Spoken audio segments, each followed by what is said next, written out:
أشهد أن لا إله إلا الله وحده لا شريك له وأشهد أن محمدا عبده ورسوله أما بعد فأعوذ بالله من الشيطان الرجيم بسم الله الرحمن الرحيم الحمد لله رب العالمين الرحمن الرحيم مالك يوم الدين إياك نعبد وإياك نستعين اهدنا الصراط المستقيم صراط الذين أنعمت عليهم غير المغضوب عليهم ولا الضالين. باره چنین نگاشته شده است: هنگامی که حضرت رسول اکرم صلی الله علیه و آله و سلم و صحابه رسیدند، لشکر دشمن آنان را دید و گریخت. وقتی مسلمانان به محل اردوگاه دشمن رسیدند، اسب حضرت ابو قتاده را یافتند که یالهایش بریده شده بود. یکی از صحابه عرض کرد: یا رسول الله، یالهای اسب ابو قتاده بریده شده است. حضرت رسول اکرم صلی الله علیه و آله و سلم کنار آن ایستادند و 2 بار فرمودند: خداوند به تو خیر دهد، در جنگ چه بسیار دشمنانی داری. سپس حضرت رسول الله صلی الله علیه و آله و سلم و صحابه به راه خود ادامه دادند تا به مکانی رسیدند که حضرت ابو قتاده و مسعده با یکدیگر درگیر شده بودند. همانطور که در جمعه گذشته بیان شده بود، آنها گمان کردند که حضرت ابو قتاده در چادری پیچیده شده است. یکی از صحابه عرض کرد: یا رسول الله، به نظر می رسد که ابو قتاده شهید شده است. پیامبر اکرم صلی الله علیه و آله و سلم فرمودند: خداوند بر ابو قتاده رحم کند. سوگند به ذاتی که مرا عزت بخشیده است، ابو قتاده در تعقیب دشمن است و رجز می خواند. حضرت ابو قتاده نقل می کند که وقتی کاروان پیامبر صلی الله علیه و آله و سلم و لشکر اسبم را دیدند که یالهایش بریده شده و مقتول را در چادر من پیچیده دیدند، گمان کردند که شاید من شهید شده‌ام. حضرت ابوبکر رضی الله عنه و حضرت عمر رضی الله عنه به سرعت جلو رفتند و چادر را کنار زدند و چهره مسعده را دیدند. آن 2 گفتند: الله اکبر، خدا و رسولش راست گفتند. یا رسول الله، این مسعده است. صحابه نیز تکبیر گفتند و اندکی بعد حضرت ابو قتاده در حالی که شتران را میراند به محضر مبارک پیامبر صلی الله علیه و آله و سلم رسید. آن حضرت صلی الله علیه و آله و سلم فرمودند: ای ابو قتاده، چهره‌ات پیروزمند است. ابو قتاده سردار سوارکاران است. ای ابو قتاده، خداوند در تو برکت نهد. در روایتی دیگر آمده است که پیامبر صلی الله علیه و آله و سلم فرمودند: خداوند در فرزندان و نوادگانت برکت قرار دهد. سپس پیامبر اکرم صلی الله علیه و آله و سلم فرمودند: ای ابو قتاده، این چیز که بر چهره‌ات می‌بینم. حضرت ابو قتاده میگوید: عرض کردم: پدر و مادرم فدایت باد، تیری به من اصابت کرده بود. سوگند به ذاتی که شما را عزت بخشیده است، گمان می کردم که آن تیر را بیرون آوردم. پیامبر اکرم صلی الله علیه و آله و سلم فرمودند: ابو قتاده، نزدیک بیا. من به ایشان صلی الله علیه و آله و سلم نزدیک شدم. ایشان با مهربانی تیر را بیرون آوردند و آب دهان مبارک خود را بر آن مالیدند و دست خویش را بر آن نهادند. حضرت ابو قتاده میگوید: سوگند به ذاتی که به ایشان صلی الله علیه و آله و سلم نبوت عطا فرموده است چنان احساس می کردم که گویی هیچ ضربه‌ای به من نخورده و زخمی نشدم. پیشتر بیان شده بود که تیر را خود حضرت ابو قتاده بیرون آورد، اما احتمال دارد بخشی از آن در داخل باقی مانده باشد که پیامبر اکرم صلی الله علیه و آله و سلم آن را خارج کردند. اثر آن قابل مشاهده بود. در روایتی آمده است که وقتی رسول الله صلی الله علیه و آله و سلم حضرت ابو قتاده را دیدند فرمودند: ای خدا، در موها و پوست او برکت قرار ده، و فرمودند چهره‌ات پیروز شد. ابو قتاده میگوید عرض کردم یا رسول الله، چهره شما پیروز شد. سپس هنگامی که حضرت ابو قتاده در سن 70 سالگی وفات یافت، میگویند چهرهش مانند چهره جوانان 15 ساله به نظر می رسید. در این غزوه مقابله حضرت سلمه با دشمن در ذوقرد چنین ذکر شده است: حضرت سلمه میگوید من به دنبال دشمن میدویدم تا جایی که سوگند به ذاتی که به پیامبر صلی الله علیه و آله و سلم عزت بخشید دیگر صحابه را پشت سر خود نمیدیدم و حتی گرد و غبار آنها را هم مشاهده نمی کردم. دشمن پیش از غروب آفتاب به دره‌ای رسید که در آن چشمه‌ای به نام ذوقرد وجود داشت. آنها خواستند از آنجا آب بنوشند، اما وقتی مرا دیدند که پشت سرشان هستم از آنجا دور شدند. خورشید غروب کرده بود. من شخصی را دیدم و به او تیر زدم. صبح هم به او تیر زده بودم. حال دومین تیر را به او زدم و هر دو تیر به او اصابت کرد. او 2 اسب را رها کرد و فرار کرد. من آن 2 اسب را گرفتم و در این مدت پیامبر صلی الله علیه و آله و سلم رسیده بودند. من آنها را به حضور ایشان آوردم. در مورد رسیدن رسول الله صلی الله علیه و آله و سلم به ذوقرد روایت شده است که حضرت سلمه میگوید رسول الله صلی الله علیه و آله و سلم هنگام نماز عشا رسیدند و در کنار چشمه‌ای اردو زدند که من دشمن را در آنجا متوقف کرده بودم. شتران و هر آنچه را که من از دشمن گرفته بودم الان پیش آن حضرت بود. حضرت بلال یکی از شترانی را که از دشمن گرفته شده بود ذبح کرد و جگر و کوهان آن را برای رسول الله صلی الله علیه و آله و سلم کباب نمود. حضرت سعد بن عباده 10 شتر بارگیری شده با خرما فرستاد که در محل ذوقرد به ایشان رسید. حضرت سلمه میگوید من عرض کردم که دشمن را از آب باز داشتم و آنها تشنه هستند. اگر شما صلی الله علیه و آله و سلم مرا با 100 مجاهد بفرستید من آنان را تعقیب کرده و خبرچین آنها را نیز خواهم کشت. رسول الله صلی الله علیه و آله و سلم لبخند زدند تا جایی که در روشنایی آتش دندانهای مبارکشان نمایان شد. ایشان فرمودند ای سلمه، آیا واقعاً می توانی چنین کاری انجام دهی؟ من گفتم قسم به آن که شما را گرامی داشته است بله. پیامبر اکرم صلی الله علیه و آله و سلم فرمودند ملکت فزجح، تو بر آنها چیره شده ای پس نرمی کن.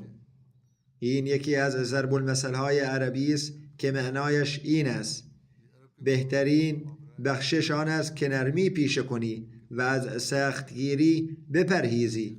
اگر آنان رفتند بگذار بروند و نیازی به تعقیب آنان نیست.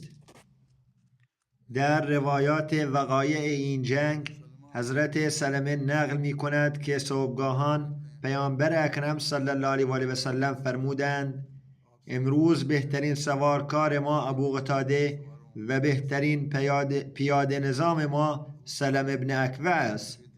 حضرت سلمه میگوید ایشان به من سهم سواره و پیاده را هر دو عطا فرمودند. سپس مرا پشت سر خود بر شترشان سوار کردند. در این سفر واقعه دیگری نیز از حضرت سلمه روایت شده است. حضرت سلمه میگوید هنگام بازگشت به مدینه وقتی به نزدیکی شهر رسیدیم، یکی از صحابه انصاری که در دویدن بسیار سریع بود اعلام کرد و گفت: آیا کسی هست که با من در مسابقه 2 شرکت کند؟ یعنی تا مدینه طیبه با من بدود. او چند بار این کلمات را تکرار کرد. حضرت سلمه میگوید: من پشت سر رسول الله صلی الله علیه و سلم بر شترشان سوار بودم. به آن صحابی انصاری گفتم: آیا به هیچ شخص محترمی احترام نمیگذاری؟ از هیچ فرد شریفی نمی ترسی که این گونه اعلام می کنی؟ او پاسخ داد: نه، به جز رسول الله صلی الله علیه و سلم از کسی نمی ترسم. پس من به رسول الله صلی الله علیه و سلم عرض کردم: یا رسول الله، پدر و مادرم فدای شما باد، به من اجازه دهید با این مرد مسابقه دهم. حضرت پیامبر اکرم صلی الله علیه و سلم فرمودند: بسیار خوب، اگر میخواهی با او مسابقه بده. من به آن مرد گفتم: بیا. سپس میگوید: پاهایم را جمع کردم، جهش کردم و شروع به دویدن کردم. 1 یا 2 تپه را پشت سر او دویدم، یعنی او جلو بود و من پشت سرش، و نیرویم را حفظ می کردم. سپس سرعتم را افزایش دادم و به او رسیدم. دستم را بین شانه‌هایش زدم و گفتم: به خدا قسم، من از تو پیشی گرفتم. او لبخند زد و گفت: من هم همین فکر را می کنم. و بدین ترتیب در این مسابقه از او جلو افتادم تا اینکه به مدینه رسیدیم. درباره مدت زمانی که پیامبر گرامی صلی الله علیه و سلم برای این غزوه از مدینه خارج بودند در جزئیات آمده است که رسول الله صلی الله علیه و سلم صبح 4شنبه حرکت کردند و 1 شبانه روز در ذوقرد اقامت کردند تا خبری از دشمن به دست آوردند. سپس روز دوشنبه به مدینه بازگشتند. بدین ترتیب ایشان 5 شب از مدینه دور بودند. جزئیات شهدای این نبرد به شرح زیر است. از مسلمانان حضرت محرز ابن نزله به شهادت رسید. به گفته ابن هشام ابن وقاص بن مجزز نیز شهید شد. علاوه بر این پسر حضرت ابوذر پیش از آغاز جنگ در محل نگهداری شتران به شهادت رسیده بود. درباره کفار نوشته شده است که عبدالرحمن بن عیینه، حبیب بن عیینه، مسعده بن حکمه فزاری، اوبار و پسرش عمرو کشته شدند. پیشتر ذکر شده بود که همسر حضرت ابوذر توسط دشمن به اسارت گرفته شده بود. مهاجمان همسر حضرت ابوذر را با خود برده و او را بسته بودند. آنها دامهای خود را شبها جلوی خانه‌هایشان نگه می داشتند. 1 شب آن زن از بندهایش رها شد و به نزدیکی شترانی که بسته شده بودند رفت. هر بار که به شتری نزدیک می شد، آن شتر ناآرام می گشت. او شترها را رها می کرد و شتر سر و صدا می کرد تا اینکه به ازبا رسید. در واقع آن شتر پیامبر اکرم صلی الله علیه و سلم بود که دشمن آن را به غنیمت گرفته و با خود آورده بود. وقتی به آن شتر نزدیک شد، شتر آرام ماند و صدایی بر نیاورد. آن شتر رام شده بود. زن بر پشت آن سوار شد و آن را راند و شتر به راه افتاد. آن مردم از فرار او آگاه شدند و خواستند او را بگیرند، اما نتوانستند. راوی میگوید که آن زن برای خدا نذر کرد که اگر خداوند او را به وسیله این شتر نجات دهد، حتما آن را ذبح خواهد کرد. وقتی به مدینه رسید و مردم او را دیدند، گفتند این ازبا شتر رسول الله صلی الله علیه و سلم است. زن گفت من نذر کردم که اگر خدا مرا به وسیله این شتر نجات دهد آن را قربانی کنم. مردم برای بحث درباره این موضوع نزد رسول الله صلی الله علیه و آله و سلم رفتند و تمام ماجرا را برای ایشان بازگو کردند. آن حضرت صلی الله علیه و آله و سلم فرمودند: سبحان الله، این زن چه پاداش بدی به این شتر داده است. این شتر او را نجات داده و او می‌خواهد این پاداش را به آن بدهد. او نذر کرده که اگر خداوند او را به وسیله این شتر نجات دهد آن را ذبح خواهد کرد. این پاداش خوبی نیست. سپس فرمودند: هیچ نذری در نافرمانی خدا نباید ادا شود و نذر در چیزی که بنده مالک آن نیست جایز نیست. تو مالک این شتر نیستی. فرمودند: این شتر من است. تو با نام خدا و با خیر و برکت به خانه‌ات برگرد. اکنون به ذکر یک سریه میپردازم که به نام سریه حضرت عبان بن سعید به سوی نجد مشهور است. این سریه در محرم سال 7 هجری رخ داد. اگرچه در روایتی دیگر تاریخ این سریه جمادی الثانی سال 7 هجری ذکر شده است. حضرت میرزا بشیر احمد نیز این سریه را در محرم سال 7 هجری ثبت کرده است. اگرچه در مورد تاریخ دقیق این سریه اختلاف نظر وجود دارد، به نظر می رسد که تاریخ محرم سال 7 هجری محتملتر باشد. دلیل این امر آن است که طبق روایات حضرت عبان بن سعید پیش از حرکت به سوی خیبر از مدینه به سمت نجد اعزام شد و حرکت به سوی خیبر در محرم سال 7 هجری رخ داد. در معرفی حضرت عبان باید گفت که وی فرزند یکی از بزرگان قریش بود. برادران وی عمرو و خالد پیشتر به اسلام گرویده و جزو مهاجرین به حبشه بودند. عبان در جنگ بدر در صف مشرکین حضور داشت. در جریان صلح حدیبیه او به حضرت عثمان پناه داد.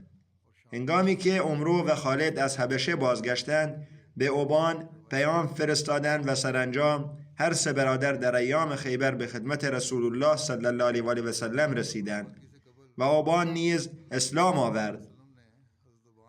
برخی روایات حاکی از آن است که حضرت عبان بن سعید در فاصله میان صلح حدیبیه و غزوه خیبر به دین اسلام مشرف شد. در زمان رحلت رسول الله صلی الله علیه و آله و سلم عبان عهدهدار حکومت بحرین بود. پس از آن نزد حضرت ابوبکر آمد و راهی شام شد. سرانجام در سال 13 هجری به شهادت رسید. بنابر روایت دیگر در سال 27 هجری در زمان خلافت حضرت عثمان وفات یافت. پیش از حرکت به سوی غزوه خیبر، رسول الله صلی الله علیه و آله و سلم لشکری را به فرماندهی حضرت عبان بن سعید به سمت نجد روانه کرد. نجد منطقه‌ای نیمه صحرایی اما سرسبز است که دارای دره‌ها و کوه‌های متعددی می باشد. این منطقه از جنوب به یمن و از شمال تا صحرای شام و عراق امتداد می یابد. در غرب آن صحرای حجاز واقع شده است. این منطقه 1200 متر از سطح زمین بلندتر است. به دلیل این ارتفاع آن را نجد می نامند. هدف از اعزام این لشکر حفاظت از مدینه در برابر قبایل دشمن در غیاب رسول الله صلی الله علیه و آله و سلم بود. این قبایل همواره در پی فرصتی مناسب برای حمله به مدینه بودند. خروج رسول الله صلی الله علیه و آله و سلم از مدینه همراه با صحابه مناسب ترین فرصت برای حمله به مدینه تلقی می شد. دشمن چنین میپنداشت که اکنون که آن حضرت صلی الله علیه و آله و سلم و یارانش همراه با لشکر از مدینه خارج شده‌اند و افراد اندکی در شهر باقی مانده‌اند، فرصت مناسب برای حمله و فتح مدینه فراهم شده است. با توجه به این نگرانی، هرگاه پیامبر اکرم صلی الله علیه و آله و سلم به غزوه‌ای میرفت، تعدادی از صحابه را نیز به سوی چنین قبایلی اعزام میکرد. ذکر این سریه در صحیح بخاری چنین آمده است که رسول الله صلی الله علیه و آله و سلم حضرت عبان را به فرماندهی یک سریه منصوب کردند و او را از مدینه به سمت نجد فرستادند. حضرت ابو هریره میگوید سپس اوبان و همراهانش نزد پیامبر اکرم صلی الله علیه و آله و سلم در خیبر آمدند پس از آن که ایشان آنجا را فتح کرده بود. حضرت ابو هریره میگوید که من عرض کردم ای رسول الله، اینها پس از فتح خیبر رسیدند، به آنها سهمی از غنایم ندهید. هیچ سهمی از غنایم خیبر نباید به آنان تعلق می گرفت. بر سر این موضوع میان آن دو بحث در گرفت. پیامبر اکرم صلی الله علیه و آله و سلم فرمود ای اوبان بنشین، و به او سهمی ندادند، زیرا آنان مستقیما در جنگ خیبر شرکت نکرده بودند و این میتواند دلیل آن باشد. سپس در تاریخ ذکر یک غزوه بسیار مشهور آمده است که غزوه خیبر نامیده می شود. خیبر سرزمینی پهناور و سرسبز است که با چشمه‌ها و آبهای فراوان شاداب است و در شمار بزرگترین نخلستان‌های خرما در شبه جزیره عربستان به حساب می آید. حاصلخیزی آن را می توان از این واقعیت تخمین زد که تنها در یک دره خیبر که به نام کتیبه معروف است 40,000 درخت خرما وجود داشت. دره خیبر در فاصله تقریبی 96 کیلومتری شمال مدینه قرار داشت. یهودیان از زمانهای بسیار کهن در اینجا سکونت داشتند. بر اساس روایت تاریخی از زمان حضرت موسی علیه السلام یهودیان بنی اسرائیل در اینجا ساکن بودند. برخی از مورخان بر این باورند که یهودیان در زمان بخت النصر در این منطقه مستقر شدند. روایات دیگری نیز وجود دارد که همگی به این نتیجه میرسند که یهودیان از دیرباز در خیبر ساکن بودند. آنها قلعه‌های عظیمی ساخته و در آنجا مستقر شده بودند. این مکان برای آنان اهمیت بسزایی داشت و هنوز هم دارد. در زبان عبری خیبر به معنای قلعه است. برخی از قبایل یهودی در مدینه نیز ساکن بودند، اما یهودیان خیبر با یک ویژگی متمایز می شدند. آنان در شجاعت و پایداری در جنگ از سایر یهودیان برتر بودند و اتحاد بیشتری نسبت به دیگران داشتند. به همین دلیل این منطقه در عربستان به عنوان یک واحد قدرتمند شناخته می شد. چه یهودیان مدینه و چه یهودیان خیبر، توطئه‌ها و دسیسه‌های آنان علیه پیامبر اکرم صلی الله علیه و آله و سلم و اسلام به حد طغیان رسیده بود. این قوم که خشم و دشمنیش روز به روز فزونی می‌یافت، از هیچ تلاشی برای نابودی اسلام و شخص مبارک پیامبر اکرم صلی الله علیه و آله و سلم فروگذار نکرد و تمام قوای خود را در این راه به کار گرفت. در مقابل حضرت محمد صلی الله علیه و آله و سلم همواره با یهودیان مدینه با نرمی و ملایمت رفتار می‌کردند. ایشان با آنان پیمانهای صلح منعقد می‌نمودند و هرگاه که آنان پیمان را می‌شکستند یا از آن تخطی می‌کردند، نخستین واکنش پیامبر اکرم صلی الله علیه و آله و سلم گذشت و بخشش بود. این در حالی بود که آنان بارها تلاش کردند تا پیامبر اکرم صلی الله علیه و آله و سلم را به قتل برسانند. با نقض پیمان و همکاری با نیروهای خارجی برای حمله به مدینه، اگر به عنوان مجازات تمام یهودیان به شدیدترین مجازات محکوم می شدند، این کاملا مطابق با عدالت بود. اما بخشش و رحمت بی حد و حصر پیامبر اکرم صلی الله علیه و آله و سلم چنان بود که باز هم جان و مال آنان را چنین در امان قرار داد که آنان را از مدینه تبعید کردند و فرمودند هر چه می توانید با خود ببرید. اگر هدف پیامبر اکرم صلی الله علیه و آله و سلم نعوذ بالله اجبار و اکراه بود، هرگز یهودیان مدینه را پس از نقض مکرر پیمان نمی بخشیدند. اگر هدف پیامبر اکرم صلی الله علیه و آله و سلم خونریزی بود، هرگز به بنی قینقاع و بنی نضیر امان جانی نمی دادند و اجازه نمی دادند با امنیت از مدینه خارج شوند. اگر هدف پیامبر اکرم صلی الله علیه و آله و سلم کسب مال و ثروت می بود، هرگز به بنی نضیر که ثروتمندترین گروه در جزیره عرب به شمار می رفتند اجازه نمی دادند تا طلا و نقره را در مشک‌ها و کیسه های بزرگ پر کرده و در برابر چشمان مردم مدینه با خود ببرند. با توجه به رفتار نیک و بخشنده‌ای که پیامبر اکرم صلی الله علیه و آله و سلم با یهودیان مدینه داشتند، انتظار می رفت که پس از اسکان در خیبر این افراد در فضای صلح‌آمیز و امن نسبت به اسلام و بنیانگذار آن زندگی کنند. پس از تبعید از مدینه گروهی از یهودیان در خیبر اسکان یافتند. خیبر که از قبل نیز قدرت نظامی قابل توجهی داشت، اکنون به مرکزی برای توطئه‌های خطرناک علیه مسلمانان تبدیل شده بود. این یهودیان خیبر بودند که با هیئتی بزرگ متشکل از سران برجسته یهودی خیبر به مکه رفتند تا با مشرکان آنجا دیدار کنند. آنان نقشه‌ای برای نابودی شخص گرامی پیامبر صلی الله علیه و آله و سلم و اسلام طراحی کردند. پس از جلب موافقت مشرکان، نمایندگانی به قبایل اطراف فرستادند و با بسیج یک قبیله سپاهی عظیم متشکل از 15,000 نفر که در آن زمان لشکری بسیار بزرگ محسوب میشد تشکیل دادند و به مدینه یورش بردند. این رویداد در تاریخ اسلام به نام غزوه احزاب یا جنگ خندق مشهور است که پیشتر به آن اشاره شد. بی تردید اگر یاری و نصرت ویژه خداوند متعال با اسلام نبود، چه بسا همراه با مسلمانان نام و نشانی هم از مدینه باقی نمی ماند. شکی نیست که سردمداران این نقشه خطرناک یهودیان خیبر نیز بودند که اکنون هر لحظه در پی نابودی مسلمانان بودند. مجازات سخت بنی غریظه در مدینه به سبب پیمان شکنیشان نیز نتوانست تغییری در رفتار یهودیان خیبر ایجاد کند. با توجه به این پیش زمینه، اکنون بسیار ضروری بود که علیه این قوم پیمان شکن و توطئه‌گر اقدامی مستقیم صورت گیرد تا امنیت منطقه برقرار شود و هر کس بتواند در جایگاه خود با آرامش و بدون ترس و خطر دین و مذهب خود را به گونه‌ای پیروی کند که یکون الدین لله، یعنی دین فقط برای خدا باشد و هیچ اجباری در دین نباشد، زیرا این مسئله‌ای بین خدا و بنده اش است.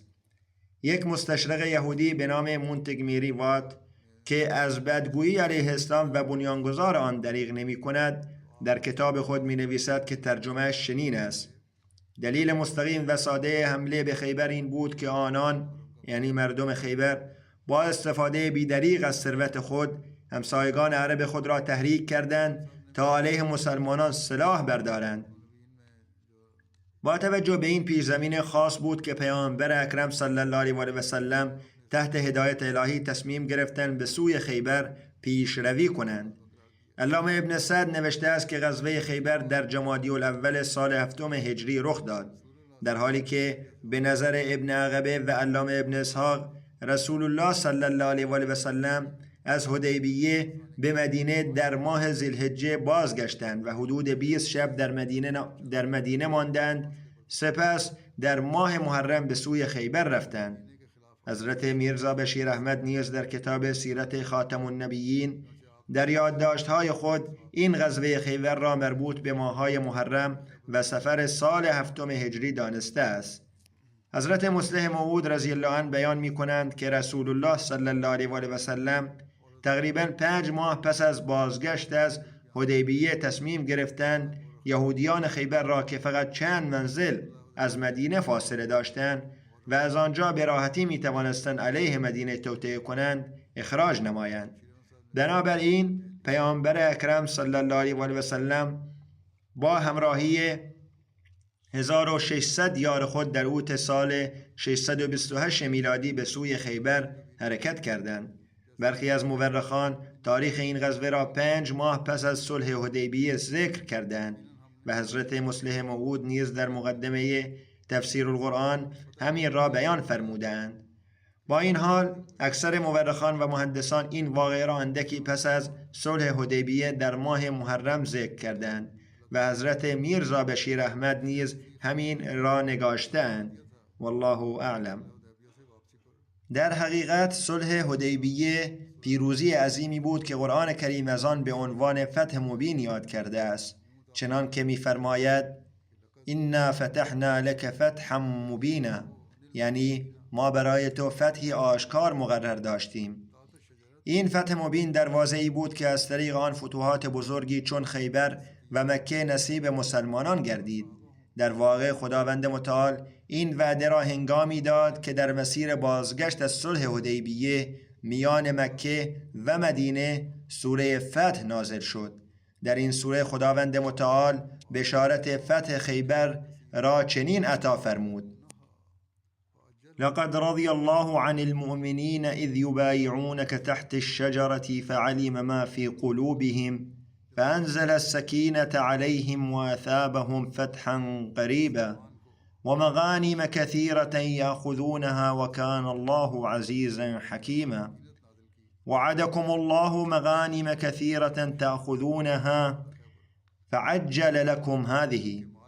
براستی خداوند از مؤمنان هنگامی که زیر آن درخت با تو بیعت می کردند خوشنود شد. او آنچه را در دلهایشان بود دانست، پس آرامش را بر آنان نازل کرد و پیروزی نزدیکی یعنی فتح خیبر و غنایم فراوانی به آنان پاداش داد که آن را به دست می آورند و خداوند توانا و حکیم است.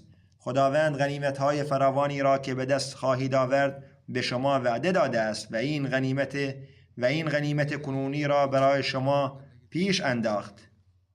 جزئیات آماده سازی لشکر و تعیین جانشین در مدینه چنین بیان شده است: رسول الله صلی الله علیه و آله و سلم هنگامی که برای رفتن به سوی خیبر اعلام کردند، این دستور را صادر فرمودند که فقط کسانی همراه خواهند بود که در صلح حدیبیه شرکت داشتند. طبق روایتی پیامبر اکرم صلی الله علیه و آله و سلم فرمودند: کسانی که به قصد غنیمت خارج می شوند با من همراه نشوند. تنها کسانی با من همراه شوند که فقط رغبت به جهاد دارند.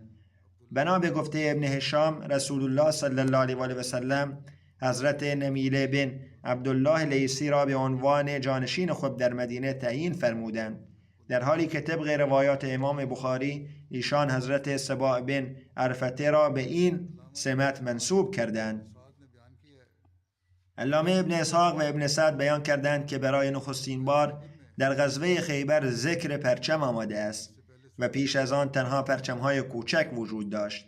رسول الله صلی الله علیه و آله و سلم به حضرت ابوبکر، حضرت عمر، حضرت خباب بن منذر و حضرت سعد بن عباده پرچم عطا فرمودند. پرچم رسول الله صلی الله علیه و آله و سلم سیاه رنگ بود که از چادر حضرت عایشه ساخته شده بود. نام آن عقاب بود و همین پرچم در دست حضرت خباب بن منذر قرار داشت. در روایتی آمده است که به حضرت علی نیز پرچمی اهدا شد، اما این پرچم در خیبر به ایشان داده شد زیرا حضرت علی نتوانست همراه پیامبر اکرم صلی الله علیه و آله و سلم حرکت کنند، چون به بیماری چشم مبتلا بودند و چیزی نمیدیدند. البته بعداً بیتاب شده و راهی شدند و به خیبر رسیدند زیرا نتوانستند صبر کنند. در این سفر ام المؤمنین حضرت ام سلمه همراه حضرت پیامبر اکرم بودند. طبق یک روایت 6 یا 7 صحابی زن نیز در این عملیات همراه شدند و بر اساس روایت دیگر 20 صحابی زن در این غزوه شرکت کردند. حضرت ام سنان اسلمیه نقل می کند هنگامی که رسول الله صلی الله علیه و آله و سلم قصد غزوه خیبر کردند، من به خدمت ایشان رسیدم و عرض کردم: یا رسول الله، اگر اجازه دهید من نیز همراه شما بیایم. من مشک‌ها را تمیز خواهم کرد و از تجهیزات لشکر محافظت خواهم نمود. اگر کسی بیمار یا زخمی شود او را معالجه خواهم کرد. ام سنان میگوید که پیامبر اکرم صلی الله علیه و آله و سلم به من اجازه دادند. همچنین تعدادی از زنان بنی غفار به خدمت رسول الله صلی الله علیه و آله و سلم آمدند و عرض کردند: یا رسول الله، ما نیز می‌خواهیم در جنگ شرکت کنیم. ما از زخمی‌ها مراقبت خواهیم کرد و به مجاهدین تا آنجا که در توان ماست کمک خواهیم کرد. پیامبر صلی الله علیه و آله و سلم به آنان نیز اجازه دادند و برایشان دعای برکت کردند. هنگامی که یهودیان مدینه از آمادگی رسول الله صلی الله علیه و آله و سلم و صحابه کرام آگاه شدند، این امر بر آنان بسیار گران آمد و دریافتند که اگر پیامبر اکرم وارد خیبر شوند، خیبر نابود خواهد شد، همانطور که بنی قینقاع، بنی نذیر و بنی غریظه نابود شده بودند. یهودیان مدینه ثروتمند بودند و مسلمانان مدینه به سبب ضعف مالی از آنان وام می گرفتند. اکنون یهودیان مدینه به خاطر منافع یهودیان خیبر برای تنگ کردن عرصه بر مسلمانان و بازداشتن آنان از جنگ بیدرنگ شروع به مطالبه وامهای خود کردند. روایتی از یکی از صحابه نقل شده است که ابن ابی حدرد میگوید او 5 درهم و در روایت دیگر 4 درهم به ابو شهم یهودی بدهکار بود. یهودی از ابن ابی حدرد طلب خود را خواست. ابن ابی حدرد به او گفت به من مهلت بده، پس از بازگشت از خیبر انشاءالله حق تو را ادا خواهم کرد، زیرا خداوند متعال به پیامبرش صلی الله علیه و آله و سلم وعده داده است که خیبر را به عنوان غنیمت به آنان عطا خواهد کرد. ابو شهم یهودی از روی حسد و دشمنی گفت آیا گمان می‌کنید جنگیدن با اهالی خیبر مانند جنگیدن با بادیه نشینان عادی است؟ به تورات سوگند آنجا 10,000 رزمنده هستند. این 2 تن ماجرای خود را به حضور رسول الله صلی الله علیه و آله و سلم عرضه داشتند. در آن زمان شرایط جنگی حاکم بود و این یهودی تا حد تعصب از یهودیان خیبر حمایت و همدردی می‌کرد و سرباز مسلمان را نیز مسخره می‌نمود. پیامبر اکرم صلی الله علیه و آله و سلم رهبر حکومت بودند و می‌توانستند این یهودی را مجازات کنند، اما نمونه عالی از خویشتن‌داری، صبر، عدالت و مدارا را نشان دادند و فرمودند حق این یهودی را ادا کنید. ابن ابی حدرد گفت قسم به ذاتی که شما را به حق مبعوث کرده است، من اکنون قادر به پرداخت حق او نیستم. پیامبر اکرم فرمودند به هر طریقی که میتوانی حقش را بپرداز. ابن ابی حدرد نقل میکند من عمامه سرم را باز کردم و به عنوان لنگ بستم و چادر لنگم را در بازار فروختم و حق او را پرداخت کردم و لباس دیگری پوشیدم. آن لباس دیگر چادری بود که سلم ابن اسلم یا بنا بر روایت دیگر یک صحابی سال خورده به او اهدا کرده بود. هنگامی که از جزئیات این ماجرا آگاه گشت آن را به عنوان هدیه به وی بخشید. تقدیر الهی چنین مقرر داشته بود که این صحابی در نبرد خیبر به غنیمتی دست یافت که شامل یک زن نیز میشد. این زن از بستگان همان ابو شهم یهودی بود و سپس او آن زن را به همان یهودی فروخت. با شنیدن اخبار پیشروی به سوی خیبر، یهودیان مدینه نه تنها کینه، دشمنی و تعصب خود را نسبت به مسلمانان نشان دادند، بلکه یک بدوی از قبیله اشجع را اجیر کرده و فوراً به سوی خیبر فرستادند تا آمادگی‌های جنگی و اطلاعات ضروری مسلمانان را به آنها برساند، همراه با این پیام که در برابر مسلمانان محکم بایستند. در واقع مخالفان مسلمانان نیازی به جاسوس نداشتند، زیرا منافقان حاضر در مدینه این کار را با سرعت زیادی انجام می‌دادند. در این موقعیت نیز رئیس منافقین عبدالله بن ابی بن سلول ساکت ننشست، بلکه از طریق یکی از یارانش فوراً نامه‌ای به یهودیان خیبر فرستاد. مضمون نامه چنین بود: محمد به سوی شما می آید، تدابیر دفاعی خود را بیندیشید و اموال خود را در قلعه‌هایتان جای دهید و برای جنگ با ایشان به میدان بیایید و از آنان اصلا نترسید. تعداد شما بسیار است و قوم محمد اندک است و سلاح‌های کمی دارند. وقتی یهودیان از این موضوع آگاه شدند، رهبرانشان جلسه‌ای برگزار کردند. در این جلسه نظرات متفاوتی مطرح شد. گزارش شده است که وقتی یهودیان خیبر از نزدیک شدن سپاه مسلمانان آگاه شدند، نشستی برگزار کردند تا درباره چگونگی رویارویی با نیروهای اسلامی مشورت کنند. در این بحث سران یهود پیشنهادهای گوناگونی ارائه دادند.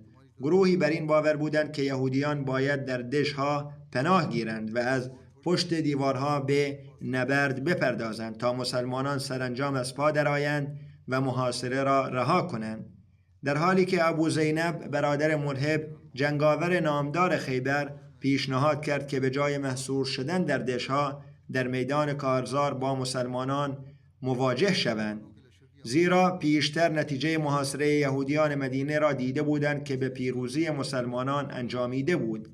اما گروه نخست این پیشنهاد را با این استدلال رد کردند که دشهای آنان بسیار استوارتر از دشهای یهودیان مدینه است. پیشنهاد سوم حتی متکبرانه تر و گستاخانه تر بود که از سوی سلام بن مشکم فرمانده نیروهای خیبر مطرح شد. او پیشنهاد کرد که آنان باید به مدینه یورش برند و با همدستی تمام همپیمانانشان مسلمانان را از میان بردارند. اکثریت با این دیدگاه موافقت کردند، اما کنانه بن ابی حقیق رئیس اعظم خیبر با آن مخالفت ورزید و اظهار داشت قلعه‌های ما همانند قلعه‌های یثرب نیستند. این سخن از روی فخر و غرور بیان شد. وی ادامه داد محمد هرگز جرأت نخواهد کرد به سوی ما بیاید. با این حال تمامی رهبران توافق کردند که هیئتی را آماده کنند و به سوی قبایل جنگاور و دلاور اطراف بفرستند تا از آنان درخواست کمک نظامی کنند. بدین ترتیب هیئتی متشکل از 14 تن آماده شد که بنابر برخی روایات رهبری آن را خود کنانه رئیس اعظم خیبر بر عهده گرفت. این هیئت به سوی قبیله‌های بنی اسد، غطفان و دیگر قبایل رهسپار شد و با پیشنهاد نیمی از محصول 1 سال خیبر درخواست کمک نظامی کرد.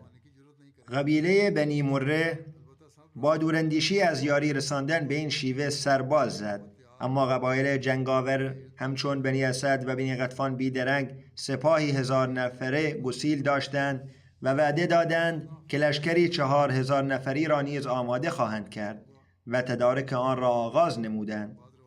با این حال این جزئیات را انشاءالله در آینده بیشتر شرح خواهم داد. اکنون مایلم از چند نفره در گذشته یاد کنم. نخست مرحوم جناب محمد اشرف فرزند جناب محمد بخش از مندی بهاءالدین که اخیراً به رحمت ایزدی پیوست، انا لله و انا الیه راجعون. از وی 3 دختر و 6 پسر به یادگار مانده است. یکی از پسرانشان آقای کاشف جاوید همکنون در سنگال به عنوان قائم مقام مبلغ مسئول و امیر جماعت خدمت می کند و بدین دلیل نتوانست در مراسم تشییع پدرش حضور یابد. همین فرزندش که مربی است چنین می نگارد: پدر بزرگوارم انسانی بس ساده دل، نیک سرشت و خدا ترس بود. او را عشق و ارادتی ژرف به احمدیه و خلافت بود. وی در میان خانواده خود تنها احمدی بود و همواره اظهار می داشت که هر آنچه به دست آورده است از برکت احمدیه بوده است. به فرزندان خویش نیز پیوسته سفارش می کرد که پیوند خود را با احمدیه و خلافت استوار نگه دارند. می گوید که جدش جناب محمد اعظم در حوالی سال 1968 در روستای بهابرا از توابع سرگوتها بیعت نموده و در همان زمان پدرش نیز به احمدیه گرویده بود. آقای مربی میگوید که پدرش تنها برادر احمدی از جانب مادر بود. پس از اتمام تحصیلات متوسطه دیار خود را ترک کرده و در مندی بهاءالدین در کارخانه شکرشاه تاج مشغول به کار شد و تا واپسین دم حیات در همانجا اقامت گزید. در کهنسالی با شور و اشتیاق به فراگیری قرآن کریم روی آورد و سپس با چنان جدیت و محبتی به تلاوت آن می پرداخت که هر ماه 1 یا 2 بار قرآن را به طور کامل ختم می کرد و در ماه مبارک رمضان 2 تا 3 بار قرآن را ختم می کرد. به طور ویژه به نیازمندان کمک می کرد و هر کس که نزدش می آمد او را دست خالی بر نمی گرداند. جناب مربی می گوید که به من نیز می گفت هر آنچه خداوند متعال به ما عطا فرموده از برکت وقف شماست. یکی از پسرانش آقای مبشر جاوید می گوید من چندین سال است که دبیر مالی هستم و پدرم همیشه در پرداخت اعانات منظم بود. هر زمان که حقوق بازنشستگی دریافت می کرد تلاش می کرد تمام اعانات سال را یک جا بپردازد. حتی در واپسین لحظات حیات نیز دغدغه پرداخت اعانات را داشت و از این که خداوند متعال توفیق ادای کامل آن را به او عنایت فرموده بود سپاسگزاری می کرد. باشد که خداوند متعال او را مشمول مغفرت و رحمت خیش قرار دهد و به بازماندگان صبر و سکینه عطا فرماید. ذکر دوم مربوط به جناب حبیب محمد شاطری، نایب امیر دوم کنیا و فرزند جناب محمد حبیب شاطری است. او که از تبار عرب بود اخیراً در سن 56 سالگی دار فانی را وداع گفت. انا لله و انا الیه راجعون. مرحوم موسی بود. علاوه بر والدین همسر و 3 فرزند را به یادگار گذاشت. امیر جماعت کنیا محمود طاهر بیان می دارد که نیاکان او اهل یمن بودند پدرش جناب حبیب شاطری در اوت 1982 شرف بیعت یافت و احمدی بسیار مخلصی بود. این مرحوم فرزند ارشدش بود. مدتی پس از بیعت پدر وی نیز بیعت کرد و تا زمان وفات به عهد بیعت خود وفادار ماند. تحصیلات ابتدایی را در مونباسا گذراند و دانش آموزی بسیار توانا و لایق بود. مدرسه او را برای مدتی جهت تحصیل به فرانسه نیز فرستاد. همواره از دیدارهای خود با خلفای گرامی به عنوان ارزشمندترین خاطرات زندگی یاد می‌کرد. افتخار ملاقات با خلیفه چهارم را داشت و با این جانب نیز دیدار کرده بود. در عرصه‌های گوناگون توفیق خدمتگزاری یافت و در زمان رحلت نیز در مقام دبیر ملی آموزش و نایب امیر دوم کنیا مشغول ادای وظیفه بود. میگوید که 20 سال است که با وی آشنایی دارم. بسیار محترمانه با آشنایان برخورد می‌کرد و هر مسئولیتی که به او محول می‌شد با کمال جدیت به انجام می‌رساند. هرگز نیازی به یادآوری نداشت. پایبند به نماز، رعایت کننده دقیق شعائر الهی و حدود شرعی، منظم در پرداخت اعانات، صاحب خلق و خوی نیکو، رسیدگی کننده به محرومان، مطیع و ادا کننده حقوق والدین و همچنین رعایت کننده حقوق خواهران و برادران کوچکتر، صاحب رأی نیکسرشت، مخلص و وفادار بود. در شرکت‌های معتبر در مناصب عالی خدمت کرد و خداوند متعال به وی گشایش مالی نیز عنایت فرموده بود. از منظر دنیوی او با شخصیت‌های برجسته تجاری، سیاسی، دولتی و مذهبی ارتباط داشت، اما هرگز هویت احمدی خود را پنهان نکرد، بلکه با افتخار آن را ابراز می‌کرد و به تبلیغ آیین خود می‌پرداخت. به همین سبب در مراسم تشییع پیکرش جمع کثیری از شخصیت‌های برجسته دولتی، تجاری، سیاسی و اجتماعی مونباسا حضور یافتند. خداوند متعال با مرحوم به مغفرت و رحمت رفتار فرماید و به تمام بازماندگانش صبر و استقامت عطا فرماید. ذکر سوم مربوط به جناب انوبی مدنگو است که ریاست جماعت زیمبابوه را بر عهده داشت. وی اخیراً دار فانی را ودا گفت. انا لله و انا الیه راجعون. فرزندش آقای یوسف انوبی که اکنون عهدهدار ریاست جماعت زیمبابوه هست چنین می‌نگارد: در ابتدا او پیرو مذهب تسنن بود و نسبت به جماعت موضوعی مخالف داشت، اما عشق به اسلام در قلبش موج می‌زد. نخست در مالاوای سکونت داشت و در آنجا مخالفت شدیدی با جماعت احمدیه ابراز می‌کرد. پس از آن به زیمبابوه نقل مکان نمود. در اینجا به واسطه محبتش به اسلام افراد پیرامون خود را گرد هم آورد و در محله سکونتش نماز جماعت برپا کرد. در دلش اشتیاقی عمیق برای تبدیل شدن به یک مسلمان حقیقی شعله‌ور بود. بعدها مجدداً با جماعت ارتباط برقرار کرد. مربی ما جناب سمیع الله با او بحث و گفتگوی مفصلی داشت که سرانجام به پذیرش احمدیه انجامید و او به عنوان نخستین احمدی در منطقه خود شناخته شد. پس از گرویدن به احمدیه با مخالفت‌هایی مواجه گشت و حتی کسانی که پیشتر گردش جمع شده بودند رویگردان شدند. سختی‌ها و مشقت‌هایی نیز بر او روا داشتند. در نتیجه مرکزی را که برای گرد همایی مردم و اقامه نماز جماعت بنا نهاده بود ناگزیر ترک کرد و به برپایی نمازها و نماز جمعه در منزل خود با خانواده‌اش روی آورد. با این حال عزم راسخ خود را از دست نداد و به تبلیغ و ترویج آیین خود ادامه داد. بسیاری از مردم پیامش و پیام جماعت را به گوش جان شنیدند و از طریق او به جماعت پیوستند. شخصیتی نافذ و تأثیرگذار داشت و بسیاری با مشاهده سیره و منش او به جماعت احمدیه ملحق شدند. با فداکاری مالی شخصی زمینی را خریداری کرد که اکنون نخستین مسجد جماعت احمدیه زیمبابوه در حال ساخت بر روی آن است. آرزوی قلبیش این بود که در زمان حیاتش شاهد ساخت این مسجد باشد، اما متاسفانه در آن زمان اسباب آن فراهم نگشت و اکنون در دست ساخت است. وی انسانی بس وفادار، صریح اللهجه و درستکار بود و با حکمت و درایت فراوان به حل و فصل اختلافات میان مردم می پرداخت.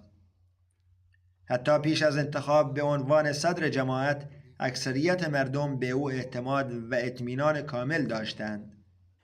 از دارایی شخصی خیش به یاری نیازمندان می شتافت و خانه‌اش همواره پذیرای مهمانان بود. پیوندی ژرف و صمیمانه با جماعت داشت و پیوسته همگان را به حفظ ارتباط با جماعت ترغیب می نمود. از او 8 فرزند به یادگار مانده است و همان گونه که پیشتر اشاره شد، پسرش اکنون ریاست جماعت زیمبابوه را بر عهده دارد. یکی از نوادگانش به نام قاسم انوبی نخستین مبلغ مرکزی در زیمبابوه است که از جامعه فارغ التحصیل گشته است. خداوند متعال با مرحوم با مغفرت و رحمت رفتار کند و تعالیم جماعت را در نسل‌های او همواره جاری نگه دارد و آنان همیشه نیکوکار. इनके पसमानगान ने भी 8 बच्चे हैं और आपके बेटे जैसा कि मैंने बताया सदर जमात जिम्बाब्वे हैं और एक इनके पोता कासिम अनूबी जिम्बाब्वे में पहले मरकज़ी मुबल्लिग हैं, जामिया से पढ़े हैं। अल्लाह ताला मरहूम से मखरूद रहम को सलूक फरमाए और इनकी नस्लों में जमात की तालीम हमेशा जारी रहे और नेकियां करते रहें ये लोग।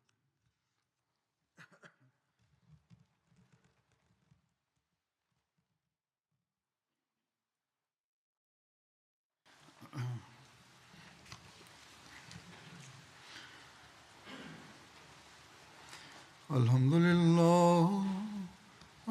لله نحمده ونستعينه ونستغفره ونؤمن به ونتوكل عليه ونعوذ بالله من شرور أنفسنا ومن سيئات أعمالنا من يهده الله فلا مضل له ومن يضلل فلا هادي له ونشهد أن لا إله إلا الله ونشهد أن محمدا عبده ورسوله عباد الله رحمكم الله إن الله يأمر بالعدل والإحسان وإيتاء ذي القربى وينهى عن الفحشاء والمنكر والبغي